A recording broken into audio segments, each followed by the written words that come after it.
Hey, my name is Sophie Allerding and I'm an artist, feminist, and speculative storyteller. I believe that if we want to change something in the world, we have to change the stories we tell each other, and therefore I'm interested in the myths that weave together the world we live in. Which myths sustain power structures? Which myth links us to our environment and in what ways?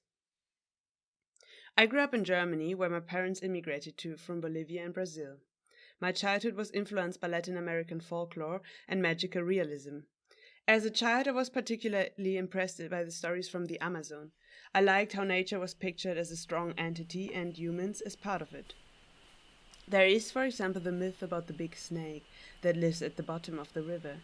It is the protector of the world, but sometimes it is also hungry and eats people. Sometimes you can see its big glowing eyes at night from the distance. And sometimes you can also see the snake burning and swimming across the river like a fire. Another widespread story is the one about the boto, a river dolphin. The boto on full moons transforms into a man and seduces a woman. The next morning he has disappeared and the woman is pregnant. Therefore all the children without a father are the children of the boto. Myths can make individuals act as a group. A collective belief connects. But they can also connect us to our environment, especially when in the story certain entities get anthropomorphized. Through that we can find parts of ourselves in the nature around us, and thus our environment forms also part of our identity. There are also myths around the Amazon created by colonialists to legitimize exploitation and destruction. For instance, what happened to the story of Curupira. Curupira is a mythological figure who protects the woods. He punishes people who take more from the forest than they need. His feet are upside down to trick his enemy, and if you try to follow him, you will run into the wrong direction. In one of the early European Amazons reports from the 16th century, it is reported about indigenous people in the Amazon who had their feet upside down to fool their opponents. Following Curupira's footprints, a transformation unfolds. The same image that was created by Native Americans to sustain a respectful balance between human and the forest was appropriated and demonized by European colonialists and opened up the way for subsequent violence and exploitation.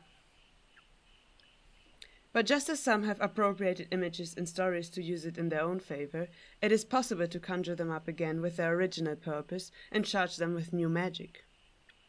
What you just saw and heard were parts from my work Glowing Eyes, which is about myths from the Brazilian Amazon and their impact on the ecosystem of the rainforest. The way nature is depicted in these stories stands quite in contrast to the Western concept of nature, which is objectifying and sees it as opposite to human culture. It is stories like these that we miss in a society where our environment is seen primarily as a resource for a certain part of humanity. In my practice, I aim to find and tell these stories.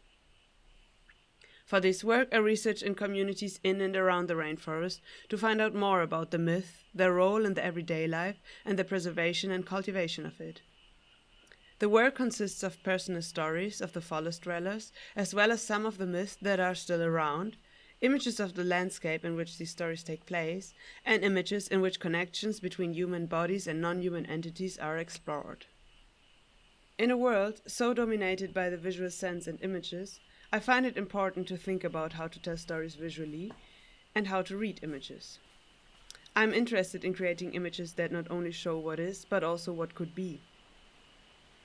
Currently, I'm working on a speculative image-making manifesto to encourage the production and usage of speculative visuals in order to spark imagination and use them as invitations and door openers for further thoughts and discussions. I believe creating visual speculations gives us the possibility to take part in how the world around us looks like.